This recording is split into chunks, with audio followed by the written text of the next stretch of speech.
Viewers.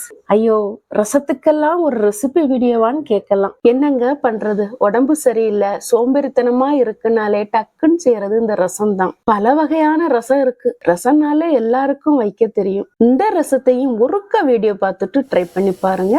தேவையான பொருட்கள் 3 நாட்டு தக்காளி, ஒரு முழு பூண்டு. பூண்டுக்கு தோல் எல்லாம் ஒண்ணும் உரிக்க வேண்டாங்க, அப்படியே போட்டுற வேண்டியதுதான். மிளகு, பெருஞ்சீரகம், ஜீரகம் கொஞ்சம் கொரகொரப்பா அரைச்சு எடுத்துட்டு ரசம் வைக்கிறதுக்கு தாளிக்கிறதுக்கு தேங்காய் எண்ணெய், கடுகு பொரிஞ்ச பிறகு கட் பண்ணி வச்சிருக்கிற தக்காளியை நல்லா குழைவா வதங்கி வெந்து வரது வரைக்கும் வதக்கி விடணும். அது கூட 2 இனுக்கு கருவேப்பிலையும் சேர்த்து வதக்கிட்டு அரைச்சு வச்சிருக்கிற மசாலாவையும் சேர்த்து திரும்பவும் ஒரு முறை நல்லா வதக்கி விடணும். ரசம்னாலே காயப்பொடி ரொம்ப முக்கியம். நாட்டு தக்காளினால புளிப்பு அதிகமா இருக்கும். நான் அதனால 2 கொட்டை அளவுக்கு புளி எடுத்திருக்கிறேன். இனி மசாலா சேர்க்கணும். மஞ்சள் பொடி, வத்தல் பொடி, மல்லிப்பொடி, குழம்புக்கு தேவையான உப்பும் சேர்த்து மசாலையோட பச்சை வாசனை போறது வரைக்கும் நல்லா வதக்கி விடணும். ரசம்னாலே தண்ணியா தான் இருக்கும். அப்போ கொஞ்சம் தாராளமா தண்ணி சேர்த்துடணும். இன்னைக்கு குழம்புக்கு என்ன ரசமா அப்படின்னு இழுப்பாங்களா, அவங்களுக்கு சாப்பிடும்போது நல்லா டேஸ்டா இருக்கிறதுக்கு அது கூட கொஞ்சம் தேங்காய் தண்ணி, பருப்பு தண்ணி,